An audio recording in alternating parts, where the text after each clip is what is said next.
asyhadu anna Muhammadan abduhu wa rasuluh. Alhamdulillah jemaah sekalian, ikhwafillah rahimani wa rahimakumullah. Malam hari ini kita kembali berkumpul di masjid kita ini. Malam Ahad ya, di tengah orang lain mungkin banyak yang menggunakan malam Ahad buat jalan-jalan ya, refreshing ya. Tapi alhamdulillah sebagian kita Allah Subhanahu wa taala masih beri hidayah ya, masih beri hidayah untuk kita sama-sama tetap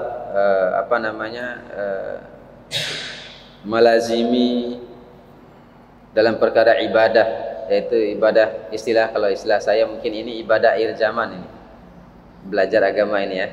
Jadi hadir ke pengajian, belajar agama ini ibadah akhir zaman.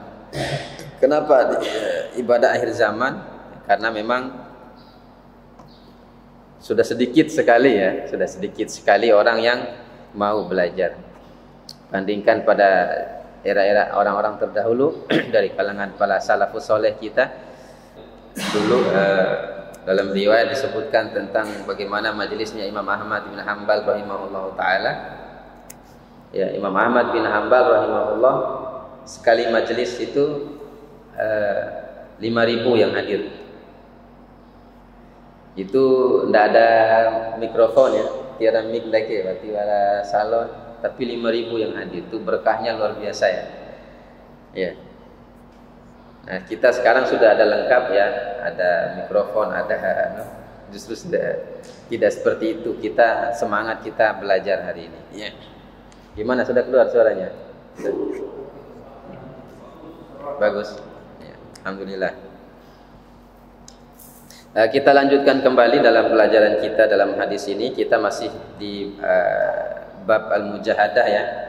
Bab al-mujahadah artinya bersungguh-sungguh ya. Kita sampai ke hadis yang 17 dalam bab ini, atau hadis yang 111 dari keseluruhan isi kitab. Rasulullah SAW bersabda, Allah Subhanahu wa taala berfirman, "Ya ibadi inni haramtu dzulma ala nafsi." Wahai hamba-hambaku, ya kita ulang dulu kalimat awalnya ya. Nanti kita akan lanjutkan pembahasan untuk penjelasan kalimat selanjutnya. Wahai hamba-hambaku, kata Allah, inni haramtu dzulma ala nafsi. Sesungguhnya aku mengharamkan kezaliman atas diriku sendiri. Sesungguhnya aku mengharamkan kezaliman atas diriku sendiri. Artinya apa? Dalam hadis ini Allah menafikan sifat zalim. Jadi Allah menafikan sifat zalim. Pada diri Allah, pada zat Allah itu tidak ada yang namanya sifat zalim. Nah, ini Allah menafikan. Allah menafikan sifat zalim ini. Jadi jangan sampai kita mengatakan zalim Allah ini. Jangan. Itu dosa besar ini. Sedangkan Allah Subhanahu wa taala sendiri sudah menafikan sikap zalim itu, ya. Wa ja'altuhu bainakum muharraman fala tadzalamu. Maka karena aku tidak memiliki sifat zalim, haram bagiku memiliki sifat zalim, maka aku juga menjadikan kalian haram untuk saling menzalimi. Jadi tidak boleh. Jadi tidak boleh kita ini saling menzalimi. Allah Subhanahu wa taala sendiri langsung melarang agar kita tidak saling menzalimi. Kemudian lanjutan hadis ini, Allah Subhanahu wa taala berfirman, "Ya ibadi kullukum dhalun illa man hadaituhu." Wahai hamba-hambaku, semua kalian tersesat, dhal. Semua kalian kebingungan. Ya. Semua kalian tersesat, semua kalian kebingungan ya. Illa man hadaituhu, kecuali orang-orang yang betul-betul aku beri hidayah kepada dari antara kalian. Ya. Jadi asalnya kita ini seperti itu. Ya. Asalnya kita ini butuh petunjuk, butuh hidayah dari Allah, karena memang kita ini sesat. Kita ini orang-orang yang bingung. Jadi tanpa petunjuk dari Allah tidak akan bisa lurus jalan kita ini. Makanya dalam sholat kita selalu membaca ihdina siratal mustaqim. Ihdinas siratal mustaqim. Ya Allah, berikanlah kami ihdina, tunjukkanlah, beri kami hidayah, tunjukkanlah kami sirat, jalan al-mustaqim, jalan yang lurus. Ini selalu kita ulang-ulang. Ya, makanya sangat beruntung, dan ini keutamaan orang yang melaksanakan sholat itu. 5 kali sehari semalam dia sholat, selalu dia memohon hidayah kepada Allah. Ya, selalu dia memohon hidayah kepada Allah Subhanahu wa taala. Karena memang pada asalnya kita semua butuh hidayah dari Allah. Butuh taufik dari Allah, butuh petunjuk dari Allah Subhanahu wa taala. Ya. Maka Allah, bahkan Nabi sallallahu alaihi wasallam berfirman tentang apa? Allah Subhanahu wa taala berfirman tentang Rasulullah, "Wa wajadaka dhallan fahada." Dan kami temukan kamu wahai Muhammad, kami dapati kamu itu dalam keadaan bingung, maka kami beri kamu itu hidayah. Rasulullah sallallahu alaihi wasallam Allah sifatkan seperti itu.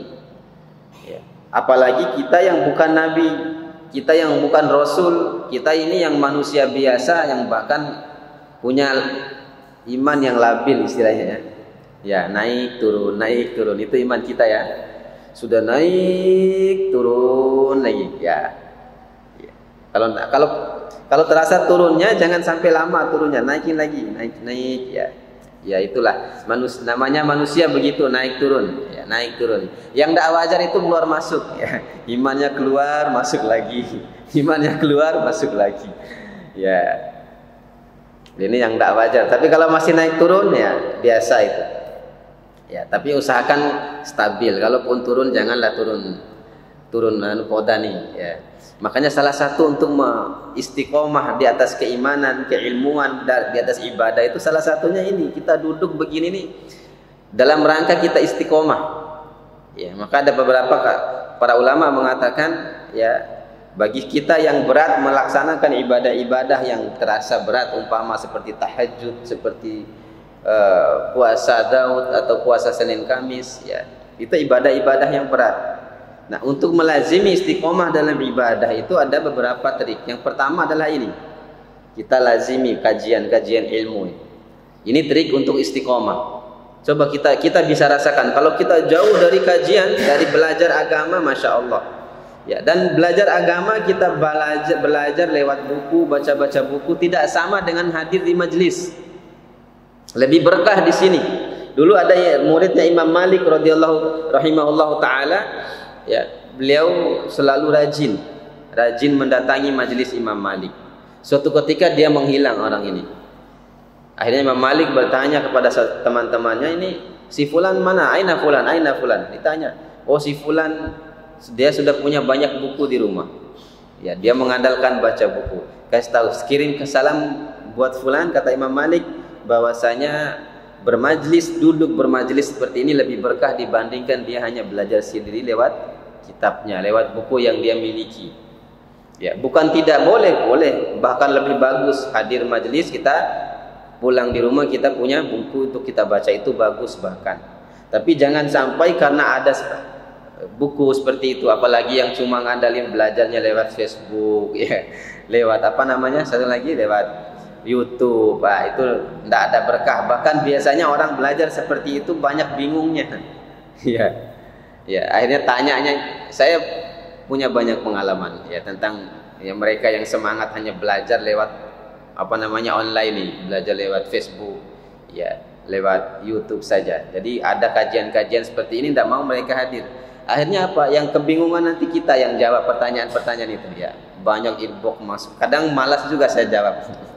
Ya, kajian tidak mau ikut, tanyanya juara 1 ya, nomor sekian, nomor 1. Tapi kalau ya bicaranya lagi, masya Allah, kalau di Facebook tuh seperti orang alim, seperti orang yang sudah ilmu agamanya luas gitu ya, seolah-olah banyak ilmunya. Bahkan setiap orang yang menyelisihi pendapatnya dia bantah semua. Ini tidak benar yang seperti ini. Nah, ini pada penggal kalimat ini. Intinya di sini terakhir kita bahas kemarin adalah pada kalimat ini ya, yaitu kullukum dhalun illa man hadaituhu. Kalian semua adalah sesat, kalian semua dalam keadaan bingung kecuali orang yang aku beri hidayah di antara kalian. Ya. Fastahduni ahdukum, maka mintalah hidayah kepadaku, aku akan kasih hidayah itu. Ya. Jadi sekali lagi kita selalu minta hidayah. Nah, kemudian selanjutnya kita akan bahas malam hari ini adalah potongan kalimat selanjutnya adalah Allah Subhanahu wa taala berfirman dalam hadis ini, qala Rasulullah sallallahu alaihi wasallam, ya ibadi kullukum ja'i, wahai hamba-hambaku kalian semua lapar. Kalian semua, kita ini semua makhluk ini lapar. Ya. Illa man at'amtuhu, kecuali orang yang aku beri makanan di antara kalian. Jadi kita ini lapar. Maknanya kita butuh Allah, bahkan dalam urusan makan pun itu mesti butuh Allah. Kita semua lapar dan Allah lah yang memberi kita makan, bukan yang lain, bukan pekerjaan kita. Ya, bukan skill kita, bukan karena pekerjaan kita dapat makan itu, hati-hati kita. Ya, itu semua atas kehendak Allah. Bagaimanapun skill kita, bagaimanapun kemampuan kita, cara kita cari rezeki, cari makan, kita bisnis kita, itu Allah yang mudahkan, Allah yang kasih jalan, bukan kemampuan kita sama sekali. Ya, bukan kemampuan kita. Ya. Soal kemampuan skill itu 0,000 sekian. Kalau Allah tidak berkehendak, tidak ada gunanya itu kemampuan kita. Ijazah kita kuliah S1, S2, S3, bisnis, apa saja tidak ada manfaatnya. Ya, tidak ada manfaat. Kecuali Allah berkehendak atas perkara itu. Nah, di sini luar biasanya Allah Subhanahu wa taala mendahulukan kalimat hidayah dibandingkan kalimat makan. Karena hidayah itu adalah kebutuhan ruh kita. Hidayah itu kebutuhan ruh, lebih utama dibandingkan kebutuhan makan kita. Lebih utama dibanding kebutuhan makan minum kita. Kalau makan minum kan dia urusan badan, urusan raga. Ya. Jadi hari ini banyak orang yang memenuhi kebutuhan jasad, kebutuhan badannya, tapi lupa kebutuhan ruh. Artinya akhirnya apa? Kelihatan saja dari luar sehat, Pak, segar bugar. Naik porem bolong bocu bahasa Ndaya. Tapi tadaiga tira isina. Mati, Pak. Hatinya mati. Dengar azan tidak sholat, tidak datang ke ainanggahi mayar resiki. Ini sholat aja tidak.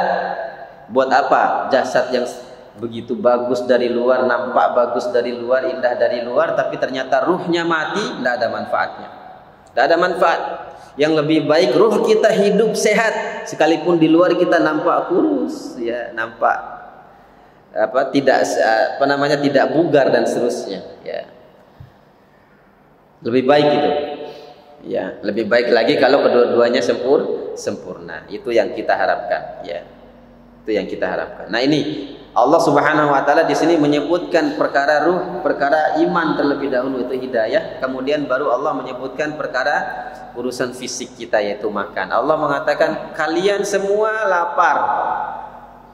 Kalian semua lapar kecuali salah seorang di antara kalian yang aku beri makan. Maka kata Allah Subhanahu wa taala, mintalah makan kepadaku maka aku akan kasih makanan itu. Allah, kita minta makan, doa. Sahabat dulu hantar garam, dia doa minta garam, ya. Itu garam ada harganya kira-kira? Enggak ada harganya, Pak. Garam itu murah saja. Tapi para sahabat begitu mereka tawakalnya besar kepada Allah, rojak, rasa harapnya itu mereka sandarkan benar-benar kepada Allah. Garam pun minta sama Allah, ya Allah. Dalam doa itu dia minta garam. Ya.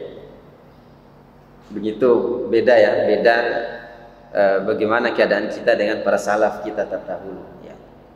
Ya, dan ini yang patut kita contoh.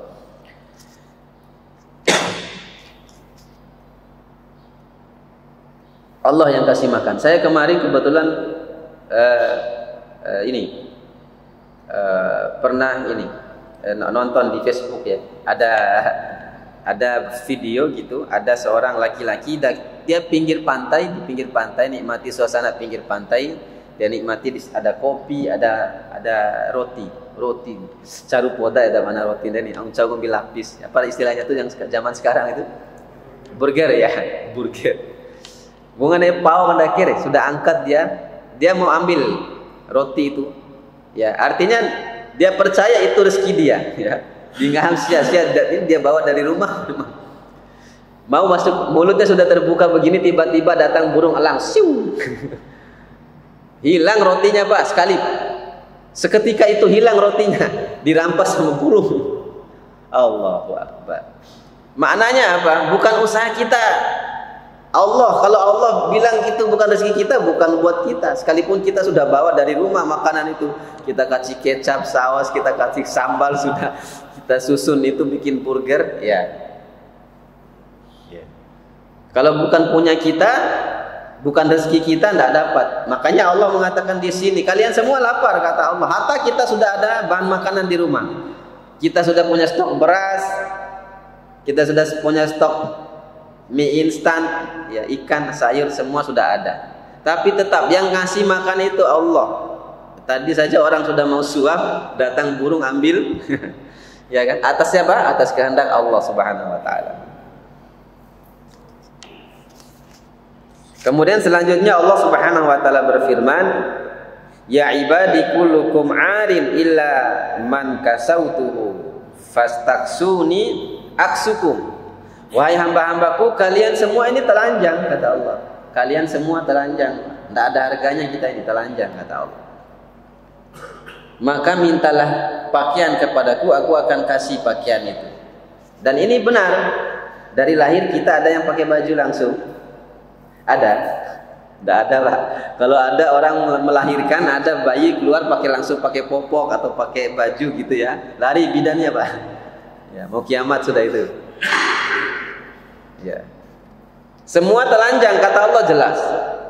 Hatta dari orang yang pertama, Nabi Adam alaihissalam, sampai kita hari ini lahir dari rahim ibu kita telanjang, dan benar kata Allah. Kalian semua telanjang kecuali orang yang aku kasih pakaian di antara kalian. Maka mintalah pakaian kepadaku, aku akan kasih pakaian itu kata Allah. Aku akan kasih pakaian itu kata Allah Subhanahu wa taala. Maka pakaian yang kita beli dengan uang kita, hasil kerja kita, hasil usaha kita, itu tidak semata-mata karena hasil dari kita, bukan. Allah yang ngasih. Ya, Allah yang ngasih. Kemudian juga nanti kita pulang bertemu dengan Allah, masuk kubur cuman pakai kain kafan saja. Dan nanti dibangkitkan dalam keadaan telanjang. Sudah jelas, bangkit, kita lahir di dunia ini dalam keadaan telanjang, nanti bangkit juga dalam keadaan telanjang. Aisyah heran, ya Rasulullah, kalau kita semua nanti telanjang, tidakkah kita saling melihat satu dengan yang lainnya? Kata Aisyah, tanya kepada suaminya tercinta Rasulullah SAW.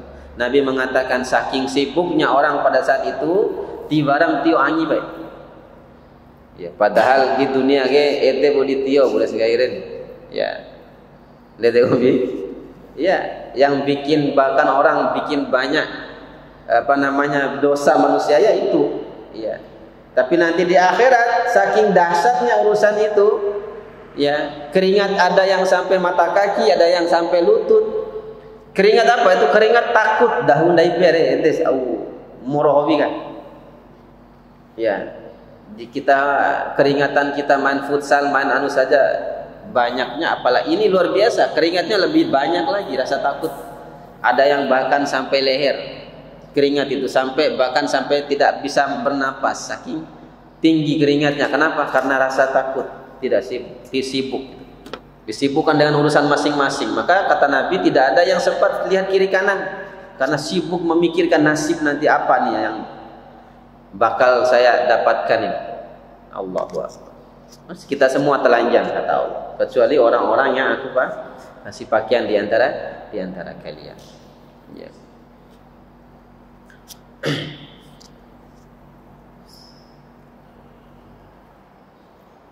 Maka minta kepada Allah pakaian itu, ya.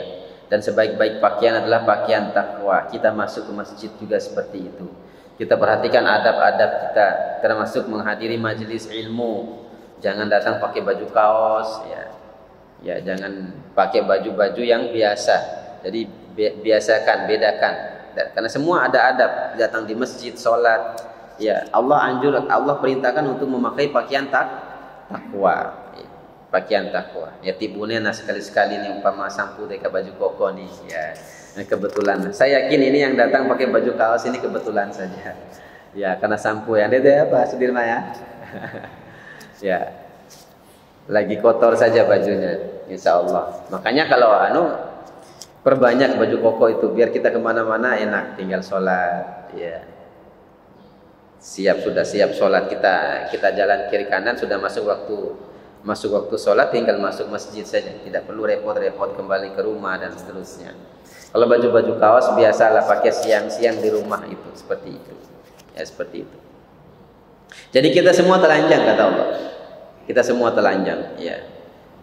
Kecuali orang yang Allah kasih pakaian, maka mintalah pakaian itu kepada Allah Subhanahu wa taala, maka Allah akan kasih pakaian itu. Ya ibadi, kemudian Allah Subhanahu wa taala selanjutnya berfirman dalam hadis qudsi ini, ya ibadi innakum tukhti'una bil-laili wan-nahar wa ana aghfirudz dzunuba jami'a. Wahai hamba-hambaku, kalian semua melakukan dosa, melakukan kesalahan dan dosa, ya. Innakum tukhti'una bil-laili wan-nahar, kalian semua melakukan dosa, kesalahan dari malam sampai siang, dari siang sampai malam. Ya, kita semua ini artinya apa? Allah tahu manusia seluruhnya pendosa, Pak. Manusia kita ini semua seluruhnya pendosa, ndak ulama, ndak ustaz, ndak kiai, apalagi orang awam seperti kita pendosa semua, Pak. Ndak ada harganya sebetulnya. Kita ini semua kita pendosa. Bedanya mungkin ada yang ya berani nampakkan dosa, ya. Tapi ada juga yang malu-malu, dosanya sembunyi-sembunyi. Ada yang gampang melakukan gampang-gampang dengan dosa besar, ada juga yang hanya melakukan dosa kecil. Itu saja takarannya. Takarannya itu saja. Tapi kalau tidak dosa, tidak ada seperti itu. Ya, berarti kalau kita tidak dosa sudah bukan manusia lagi. Itu apa namanya? Malah malaikat ya sudah itu, ya. Kalau yang tidak dosa itu malaikat sudah. Tapi kalau kita masih merasa diri kita manusia, pasti punya salah, pasti punya dosa, ya. Pasti punya dosa. Kalian semua pendosa kata Allah Subhanahu wa taala.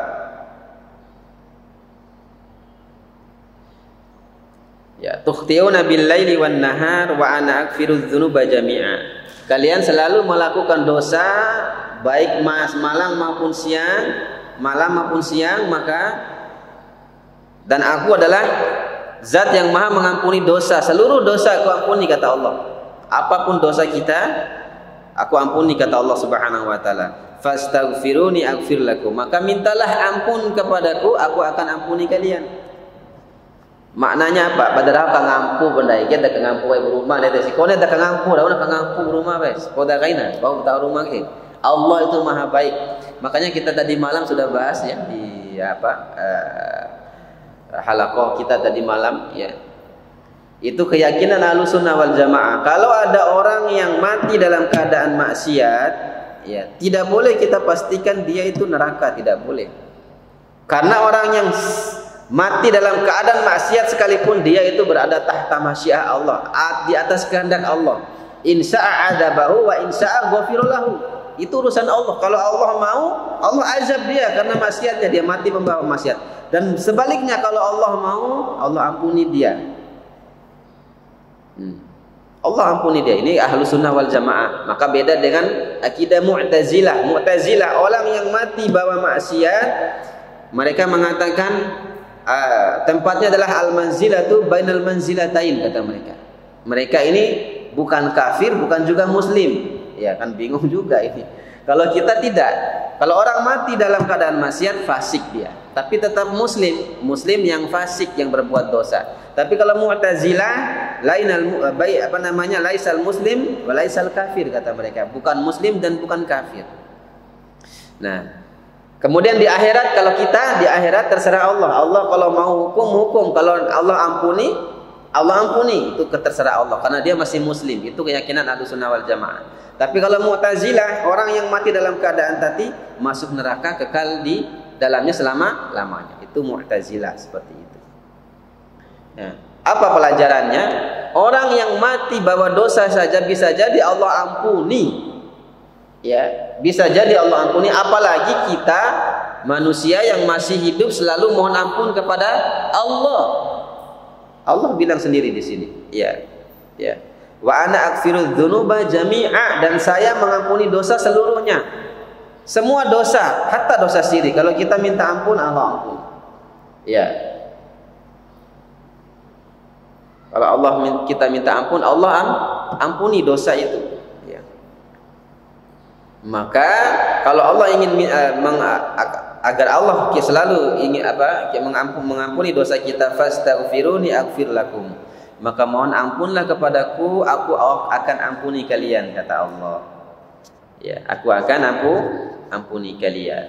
Ya, astagfirullah. Rasulullah itu dalam hadis riwayat Imam Bukhari, wallahi inni la astaghfirullah fil yaum 70 marrah. Sesungguhnya aku, kata Rasulullah, demi Allah, dalam sehari astaghfirullah wa atubu ilaih, aku beristighfar dan bertaubat kepada Allah 70 kali.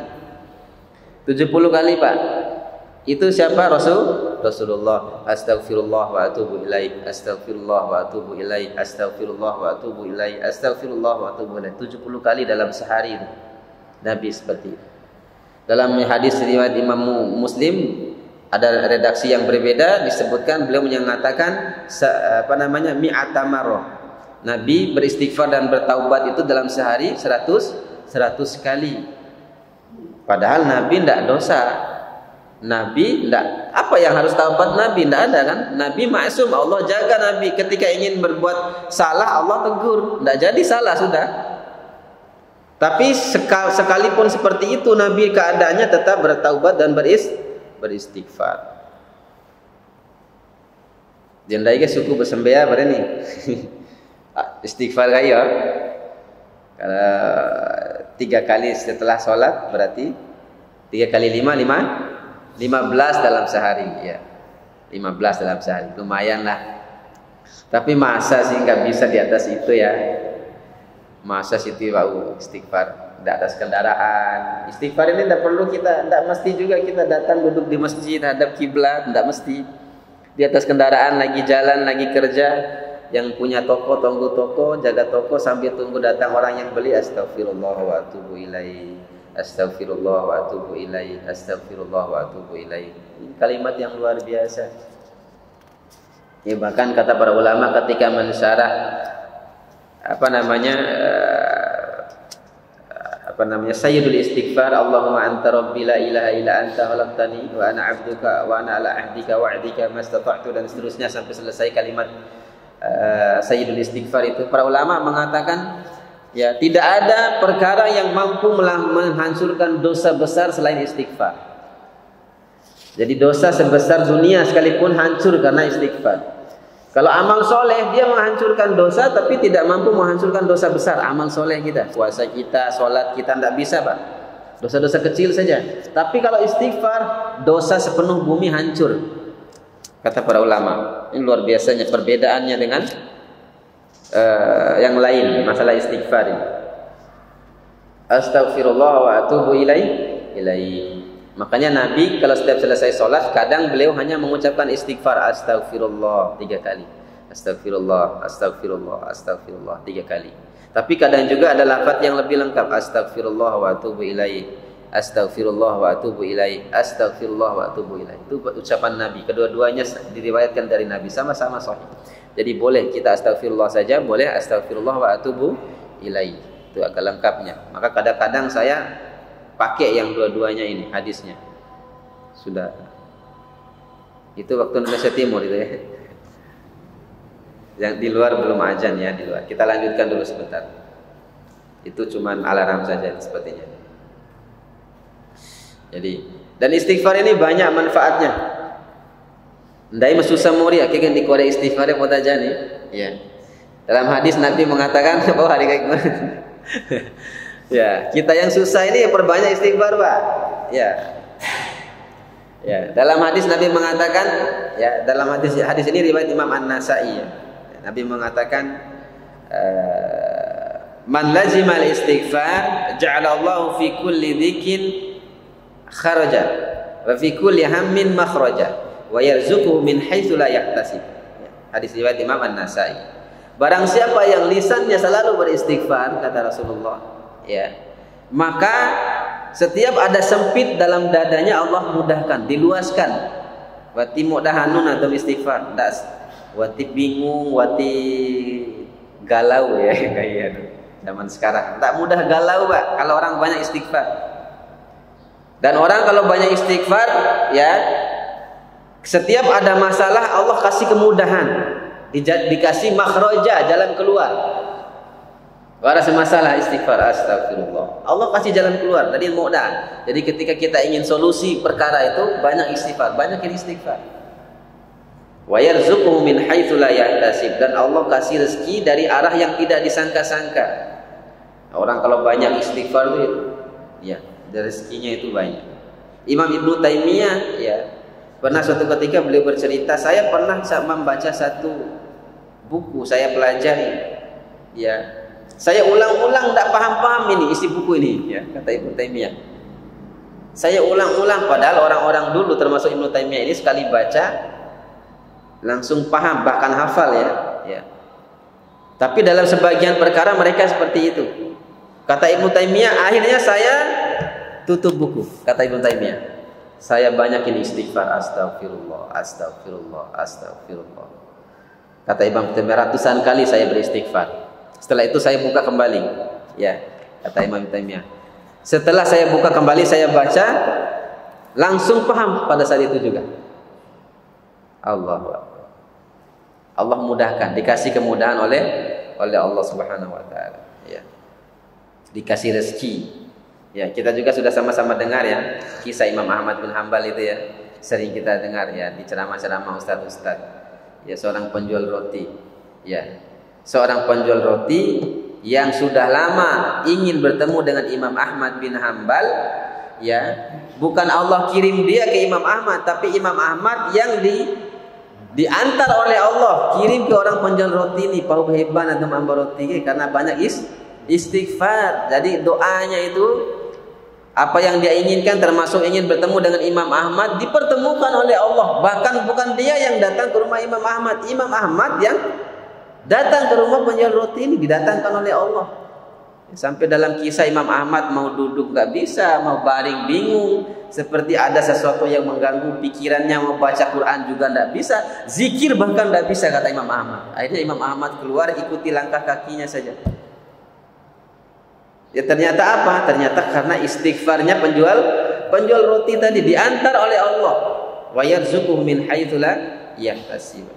Sudah ya, ajan kita sudah isya ya. Ya, insya Allah nanti kita akan lanjutkan kembali potongan hadis ini. Ini kita bahas hadis ini aja sudah 3 kali pertemuan ya, luar biasa. Ya, dan memang begitulah ya. Kalau kita belajar agama, belajar itu begitu ya.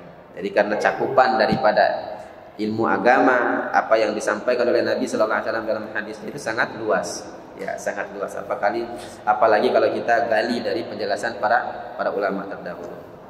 Demikian ya, ana bisa sampaikan. Kalau ada salah-salah kata ana mohon maaf. Aku qouli hadza astaghfirullah li wa lakum. Subhanakallahumma bihamdika asyhadu an la ilaha illa anta astaghfiruka wa atubu ilaik. Wassalamualaikum warahmatullahi wabarakatuh.